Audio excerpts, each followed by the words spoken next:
여야 원내대표와 국회의장이 오늘 오전 만나 남북 정상회담에서 나온 판문점 선언을 놓고 비준 논의에 들어갑니다. 하지만 한국당은 반대 입장을 고수하고 있어 반쪽 비준 우려가 커지고 있습니다. 금경수 의원의 보좌관 한모 씨가 오늘 경찰의 피해자 신분으로 출석했습니다. 베일에 쌓인 500만 원의 실체가 벗겨질 수 있을지 관심이 모아지는데요. 유용화 한국외대 미네르바 교양대 초빙 교수 장성호 건국대 행정대학원장 모셨습니다. 안녕하십니까? 네, 안녕하십니까? 네, 안녕하세요. 네. 유 교수님, 네. 표준시도 맞추고 핵실험장도 폐쇄한다고 하고 네. 뭐 해석이 여러 가지 있긴 하지만 어쨌든 전반적으로 남북 정상회담의 이 평가 한번 해주시죠. 긍정적인 분위기가 좀 많은 것 같은데. 뭐 여론조사에서 드러났습니다만은 국민들 입장에 봤을 때는 이 군사적 대치, 네. 군사적 갈등, 반목 이런 부분들이 사라질 가능성이 상당히 커졌다. 평화가 온다라는 거죠, 일종의. 가장 아마 국민들 입장에서는 그게 가장 기대하는 대목일 거라고 생각합니다. 네. 두 번째로는 이제 핵에 대한 문제인데 과연 북한이 핵을 완전히 폐기할 것이냐 이 문제가 좀 남아 있습니다. 그런데 하여튼 물론 여러 가지 핵 관련해서 북미 간에 있었던 그동안의 뭐 9.19 합의라든가 아니면 그 제네바 선언이라든가 뭐 2.13 합의라 여러 가지 있었지만은 양 정상이 완전한 비핵화라는 얘기를 갖고서 서명을 했던 건 처음이란 말이죠. 이거에 대한 해석은 여러 가지가 있습니다. 뭐 구체적이지 않다 그런 것도 있지만 근데 그런 부분들은 상당히 선언적인 의미가 크다. 그렇기 때문에 핵 폐기로 갈 수 있는 김정은의 진정성들이 자꾸 좀 조금씩 나타나는 거 아니냐. 근데 그게 이제 어느 정도 이제 신뢰성이 있냐는 문제인데 결국은 이제 그 공은 트럼프와 김정은 두 사람 간의 정상회담에서 결론 날 수밖에 없습니다. 그러니까 문재인 대통령도 남북 정상회담의 의미에 대해서 마중무이라는 얘기를 썼단 말이죠. 실제로 발판을 만들어내고 그 발판 속에서 핵을 폐기하면서 북한 체제 안정 보장을 받는 이러한 일괄적인 빅딜, 타결성 이런 부분들 결국은 국제사회에서 요구하는 것이고 지금 김정은과 트럼프 대통령도 결국은 그런 부분에 대한 염두를 많이 두고 있는 것 같아요. 이제 우리 한국이 할 일은 이제 그 부분이 이루어질 수 있도록 예를 들면 한미 간에 더욱더 굳건한 신뢰와 또 있었던 문제에 대한 내용에 정확히 전달을 해주고 그 타결이 이루어질 수 있도록 하는 것이 우리 국가가 다 해내야 될 가장 중요한 일이 아니냐 생각합니다. 알겠습니다. 네, 장 교수님도 평가해 주시죠. 국민들이 이번 남북 정상회담에서 기대하는 것은 북한 핵을 폐기하고 비핵화의 한반도를 만들고 그다음에 남과 북이 통일을 하는 그런 것들이 기본적인 바람 아니겠습니까? 그런 차원에서 이번에 김정은 위원장의 모습을 보면 상당히 외향적이다. 이런 것들이 있고 그리고 문재인 대통령은 지금 높은 지지율 70%까지 지금 보여주고 있고 특히 미국의 지도자인 트럼프 대통령은 전략적 인내가 약한 어떻게 보면 과감한 그런 결단력 있는 지도자이기 때문에 이 삼박자가 잘 맞아서 돌아가면 정말 우리가 판문점 선언에서 말을 했듯이 완전한 비핵화가 이루어질 수 있다는 이런 기대감을 갖는 남북 정상회담이었다고 생각을 합니다. 물론 한국당 일부에서는 이것이 쇼통, 광파리 이런 원내대표의 말도 있었지만 그럼에도 불구하고 남북 정상회담은 북미 대화로 가는 마당물과 디딤돌 역할을 할 수밖에 없는 것이 현실이고 결국은 문재인 대통령이 북한의 핵이라는 것을 수술대 안에다 올려놓고 이것을 트럼프와 김정은의 일대 담판으로 북핵 문제를 해결할 수밖에 없다 이렇게 생각을 하고 김정은의 어떤 여러 가지 말을 종합해 보면 김정은의 뉘앙스가 거기 있지 않습니까? 여러 가지 내가 핵을 쏠 사람 같이 보이냐? 나는 핵을 쏠 사람이 아니다. 이런 것들은 그 이면에는 나는 핵을 가지고 있겠다. 이런 또 뉘앙스도 있기 때문에 결국은 이것이 북한이 앞으로 군축 그리고 미국은 일괄 리비아식 핵 폐기, 선폐기 이런 것들이 지금 상당히 부딪힐 가능성이 상당히 크기 때문에 우리 정부 입장에서는 북한과 미국의 핵 담판 이 회담장으로 끌고 갔다는 것 자체가 저는 이번 남북 정상회담은 상당히 성공적이었다. 그렇게 저는 평가를 합니다. 알겠습니다.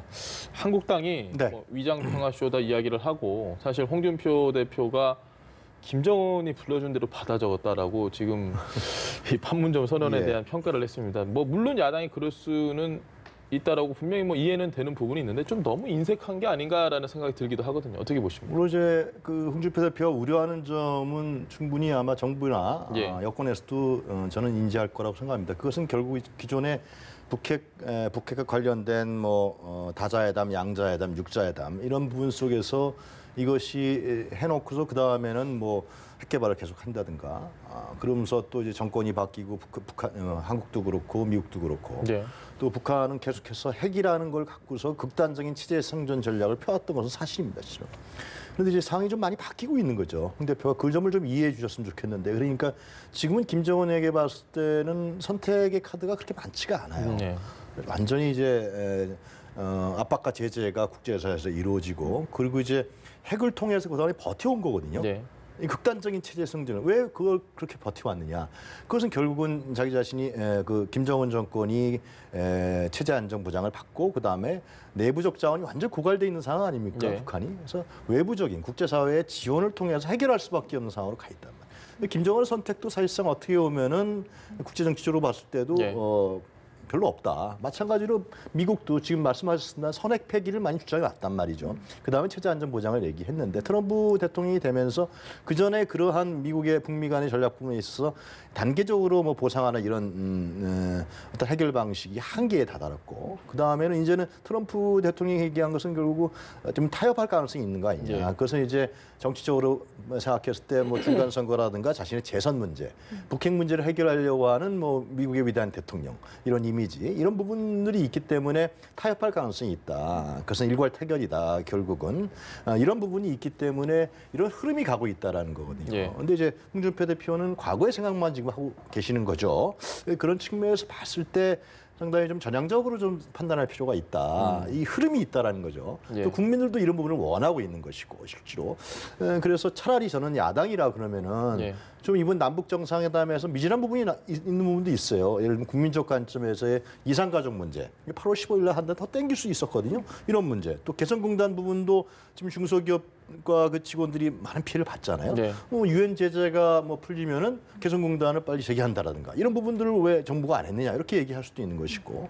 그 다음에 2005년도에 합의했던 9.16 공동성명 이 문제에 대해서도 그 당시 핵 폐기했다는데 왜 이런 문제를 지적을 안 했느냐라든가 이렇게 좀 뭔가 국가적 차원에서 우리 국가의 이익이 갈 수 있는 방향 또 트럼프의 회담에서 트럼프가 좀 더 좋은 조건을 할 수 있는 방향 이런 부분들을 지적했으면 참 좋겠는데 이걸 전면적으로 이렇게 얘기를 하니까 지나치다라고 이게 좀 하나 차원이 다른 문제로 들어가 버리니까 상당히 좀 깝깝하고 말이죠. 지방선거 얼마 안 남았는데 과연 국민들이 이런 부분들을 수용할 것이냐. 라는 부분 상당히 좀 흐름과 반대되는 방향으로 가고 있는 거 아닙니까? 이런 부분이 굉장히 안타까운 측면이 있습니다. 좀 더 발전적인 비판을 했으면 그렇습니다. 좋았을 것 같다라고 얘기를 해주셨는데 나경원 의원 같은 경우에도 어처구니 없다라는 표현을 썼다 수정도 했고요. 또 지난 9년 동안 보수 정권이 잘해서 나온 것이다. 이런 표현을 또 써서 논란이 지금 되고 있거든요. 어떻게 평가하십니까? 홍준표 대표나 나경원 의원이나 똑같이 이제 한국당 보수 정권 지난 10년 동안 정권을 담당했던 정치 세력들 아닙니까? 어떻게 보면은 두 분 다 똑같이 북한이 핵을 빨리 해결이 돼야 되겠다. 이런 것들은 여당과 야당 모두가 다 지금 공유하고 있는 사실인데 다만 지금 정치인은 표를 먹고 국민의 표를 먹고 사는 직업이고 정당은 마찬가지로 국민들의 지지를 바탕으로 정권을 획득하는 거기 때문에 한국당 입장에서는 상당히 지금 곤혹스러울 것이다. 왜냐하면 북한 문제는 모든 정치 이슈를 빨아들이는 블랙홀이기 때문에 지금의 현재 상황은 민주당 정권이 주도하고 있기 때문에 한국당이 여기에서 역할이 없지 않습니까?